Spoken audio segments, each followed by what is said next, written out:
Hey guys, it is Bridal here, and welcome to episode 27 of our Liverpool Career Mode series. In today's episode, we have a couple international games for you guys as we're starting out our career as the Netherlands manager. So, exciting stuff there, and as you can see, we're going through our national squad right here. So you guys can get an idea of who we chose for these two games. I've listened to what you guys have said in the comments. Obviously, I did this before we actually really got to much of that, so I kind of went with my gut with most of the players. I brought in some younger guys, and you can see that it's pretty good squad. There's definitely some really great players there. The biggest changes I did make were to the back end. There were some players I wanted to move around a little bit because, to be honest, they're really not that fast. They don't have the pace I need for my center backs, so I did make a couple moves there. But besides from that, it's pretty much what you'd expect. Really great midfield, and there's a lot of tools to work with there. So I'm going to play around and really see what I like the most. We're playing a bunch of friendlies for the next little while, so these games don't have that much of a impact really on, any games that we are going to play. So, I mean, it's kind of just a situation that we can throw players in there, see how they do, kind of figure out who we like, who we dislike, and when we get to the actual stage where it's important, when we get to the World Cup, we'll know which guys we want to go with, and we can start building some narrative with that as well. So the first one for this episode is against Bulgaria, a team that I'm kind of taking a guess on, but I think they're around 3.5 stars, maybe 4 stars. They're not a bad side. They do have some good players in there, but they're really not top of the European competition. So a team that going into our first match, I felt confident that we could get the win here, and I felt confident as well that this is one that we could get on the right foot, start getting some good opportunities to start the game, and also hopefully prove ourselves fit to be the manager of Netherlands.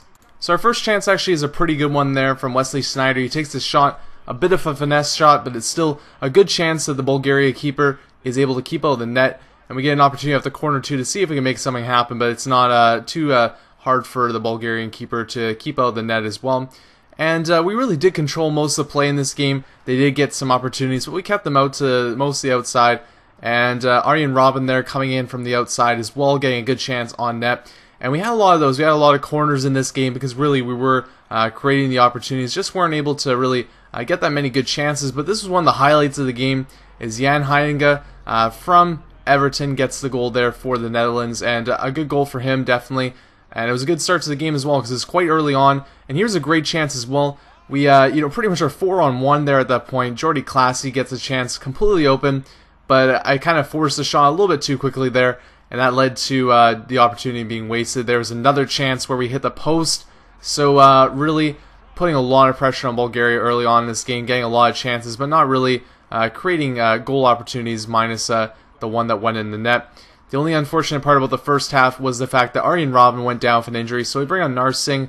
Not my real choice for bringing on a sub, but I thought, he's a right winger, and that's where Robben is playing in, so we just do the automatic switch. I still wanted to see what some other players might do, and there was a really great chance. I think that was Van Persie on the volley. Could have had an amazing goal, but off the line by the defender, so unfortunately for us, it's still only 1-0. But a good start to our career as the Netherlands manager. And you can see from the shots there in the possession, we were really dominating this game.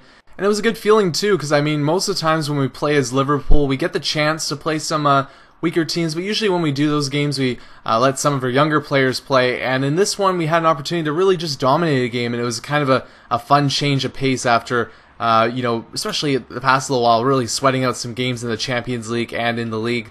But here early on in the game, we actually try and clear the ball, but it goes off the bar. That was a real scary opportunity there, but luckily nothing comes of that for Bulgaria. And we get an opportunity here off the break, a chance we just put into the box. Afellay is able to put that away with his header.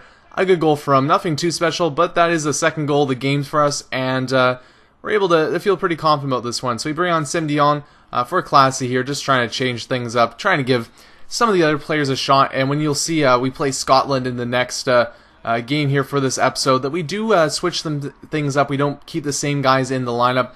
We have to keep the same guys in the squad because the guys that we chose for the squad are the ones that we had to play with. But we switched it up a bit. We gave it a goalkeeper, I think it was Vorm, a different goalkeeper, a chance to play in the next game. And also switched up the players. I kept Van Persie up front because I didn't have a great first game. If I wanted to give him a second opportunity, see if we could start clicking together. But that was the end of the game there against Bulgaria. Controlled most of the play, most of the opportunities, and we won the game 2-0, so a good game and a good start for us as the Netherlands manager. So we move on from that one on to our next game here. You can see a little bit of praise for our Liverpool career. Merkel and Bender doing good jobs thus far this season, but we're back into our game against Scotland here. This one is away from home as well. You can see our lineup is a little bit different there. We got Fer starting, Van de Vaart starting, and on the wings as well, instead of having Narsing on the wings, I decided to give, I think it was Luc de Jong a chance to play on the wing, because he's normally a striker, but he also can play on the wing as well. And, you know, because of the fact that we have Van Persie and we have Huntelaar, those guys are not going to get that many chances. We have Bas Dost and also de Jong in our lineup, so those are two guys that, I mean, they're really going to have to fight for it if they're going to get a chance to be our main striker for the team, because both Van Persie and Huntelaar are up in age, but they're really, if we stay with this team for a very long time, we might get an opportunity to use them, but for now, those are our two strikers for a very long time. So in this game, though, it was another team that was a little bit lower. I think they're a little bit better than Bulgaria, obviously, but it doesn't start too well as Saunders there gets a goal off the header from the corner, and it was a bad set play from us, and unfortunately, we weren't able to have the best start against Scotland. And really, this game, after that point, just became us really trying to get back into this one. Is they play a very solid game. They have a very tight defensive knit group, so it was hard to kind of penetrate into their defense. And when we did penetrate into their defense, their keeper was up to the challenge. You can see we move ahead here to already the 40th minute, and yeah, it was just chance after chance for us, but we weren't able to get past Scotland at that point. They do get an opportunity, though, in the 40th minute, or 45th minute, that is, off the corner once again, and they are very solid off these corners because, again, another opportunity there, a diving header that could have been a goal, but Michel Vorm makes a save there. So the first half ends, we're down 1-0, not too happy about this results, and you can see from the standings here that it was still a tight game, and they were controlling actually most of the possession too, so we had to come back, we had to play harder in the second half, and I did my best to do that. So starting off the second half here, we're being on Classy. I enjoyed him in the first game.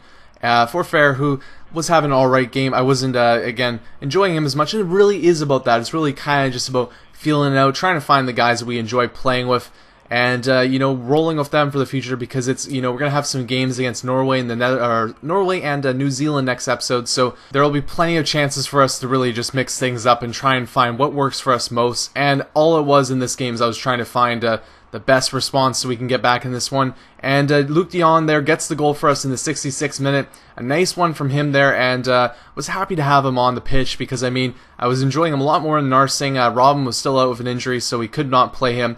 And at this point, the game is tied, and it started turning in our favor a little bit. Overall, though, I wasn't really having that great of an impact with Van Persie for the second straight game in a row. So I decided to mix things up, bring Huntelaar on, and almost immediately there, he almost got an opportunity to get ourselves the lead. Not able to put that away. And a great chance for Scotland there. They almost were able to take the lead once more. But luckily for us, it was not a goal. And Huntelaar here is able to capitalize off the post in the net. 79th minute, Netherlands up 2-1. So great impact sub there. And I'm really enjoying his play too. He's probably my most favorite player I've used thus far with Netherlands. There are some great midfielders, but he's the guy that I'm really enjoying up front. Kind of reminds me of Lewandowski. And it kind of makes me think as well that we could have a 1-2 of him and Lewandowski. I'd be in love. Those guys are just fantastic. So we finish off this game, guys. We're up 2-1, and we're able to close it out. It is a tight affair. We shouldn't be too proud of this victory, as you know, Scotland played a great game and overall really challenged us, but we do get the win. And that's it for this episode, guys. Hope you enjoyed. Stay tuned for 3 more games from Liverpool from next episode, which I'll try and get up in the near future. But I hope you guys enjoyed the international break, and stay tuned for more.